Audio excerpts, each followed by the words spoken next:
Hello, it's Mike here for GAK.co.uk. Today we're looking at my new Markbass EVO 1. This is a very interesting head because I know a lot of guys have been getting into the whole kind of bi-amping sound for bass. So where you're mixing a kind of guitar amp type signal with a bass type signal. So a lot of bands have been doing this regularly, like Royal Blood, Brighton Boys, and the original guys, Death from Above 1979, who kind of have that similar kind of really big sound. So the main thing about this amp is that it is like the little Mark III's, which are 500 watts at 4 ohms, but this has 2 channels. So this is the whole bi-amp kind of vibe, is where you're using, say, in this setup that I've made for this demo, the bottom channel, which is channel 1, which you can switch for this little whoop switch there, which is like my clean kind of standard Markbass tone. And then I've got channel 2, which is set up, just to make sure that's off, which is set up to a little bit of a dirtier tone, which is a bit more toppy, a bit less bassy.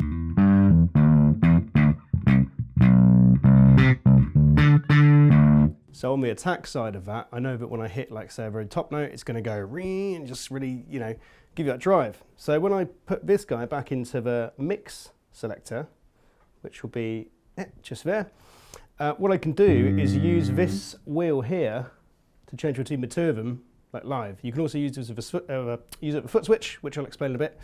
But this means I've got my clean tone, and as I start to get this guy around, more of that dirt starts to come out from channel 2, which is my like driven channel. So for example, let's put it all the way back to channel 1.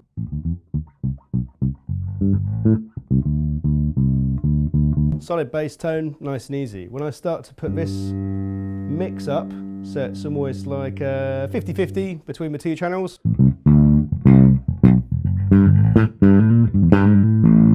That's where my top end starts to ring through and give you more dirt.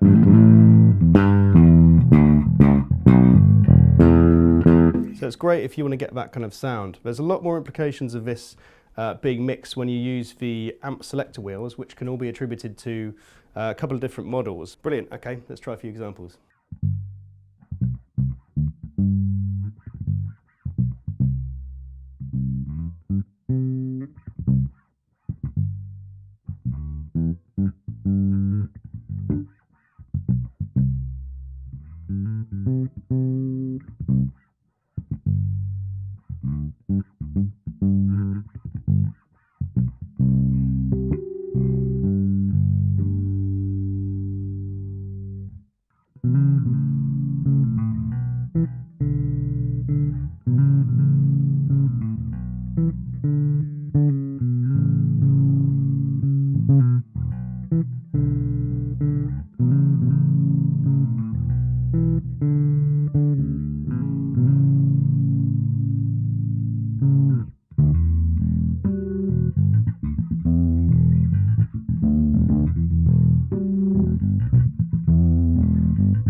Okay, cool. So now we're going to look at how we use these amp presets, as it were.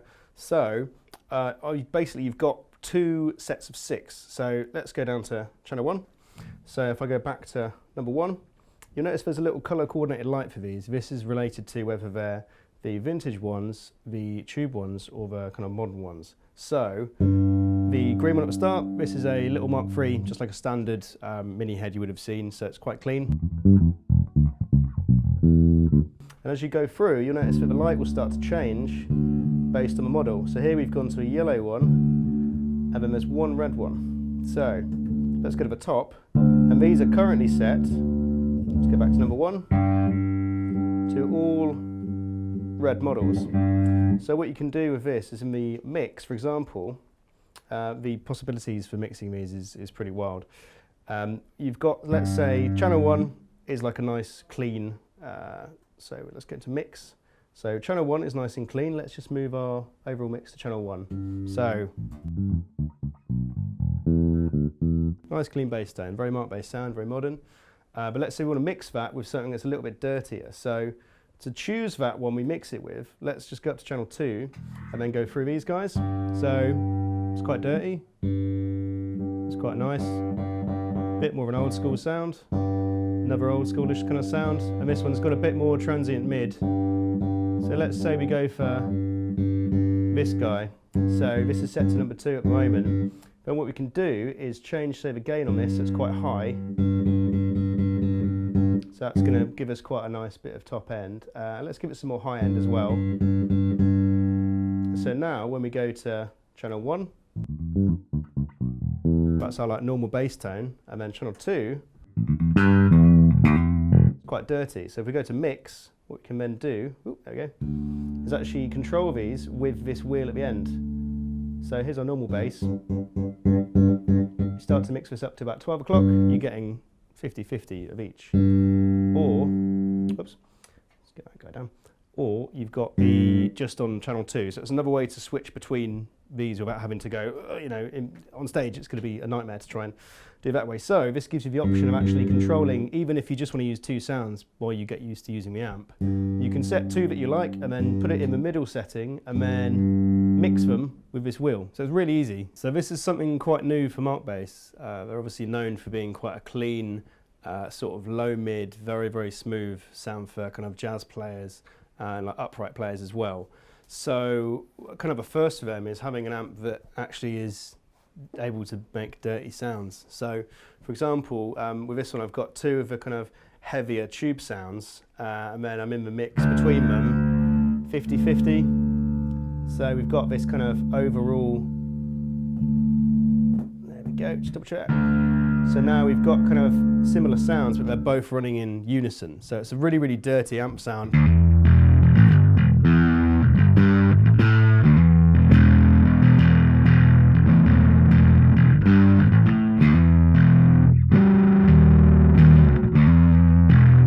So it's really quite an exciting thing because Markbass has never really properly had a go at making an amp that can produce these sounds. There's the Distorsione, like the distortion pedal we released, but in terms of something out of the box which does deliver like a really heavy bass tone with distortion and overdrive options, it's very new for them, so definitely check it out. It's a very interesting amp to come out of Markbass. It's all the usual build qualities, very, very insane quality control, but they always have. So in terms of it being a new venture, you're still going to get the same Markbass quality that you'd come to expect from all of our other units. In terms of the back panel, you've got all the usual stuff. There's actually 2 line outs as well for each channel. So there's a kind of a DI XLR out for input 1 and input 2. The usual thing of a greenback, which is one you can use a speaker attachment for, or just like we're using today, just a normal speaker cable can go straight in as well. So you don't need to go and buy anything particularly new or different to use it. There's also a ground lift as well, which for anyone who doesn't know is just like a little push-pull on the back. So if you're experiencing feedback when you use those lines out, you can either press it in or out. It depends on which system, what front house is using with it. But if you're experiencing any hum, which is unlikely, you can just pop the ground lift in, and that will just eliminate any external noise as well.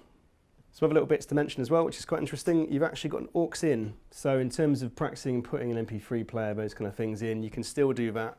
And then also, right down the end here, you've got a little headphone level and a headphone input. So you can still practice with this. You don't have to have a cab if you're on tour, if you're just somewhere, you know, a hotel or just at home and you don't want to annoy your neighbours. You can still use the auxiliary in to put music into practice too, whilst playing all these, you know, different settings and learning the amp. Then you can also have your headphones going in as well at a separate level. So there's loads of options on this to really get stuck into. You know, one for, you know, the real audiophile guys who are really keen on their sound. You can listen to it and mix it in headphones, as it were.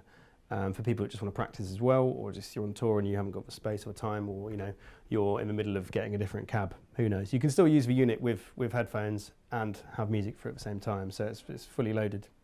Wicked. So yeah, go and check out gak.co.uk for the Markbass EVO 1. All the full spec and everything will be on the site as well for you guys that are really super into your settings and sounds, and I will see you next time.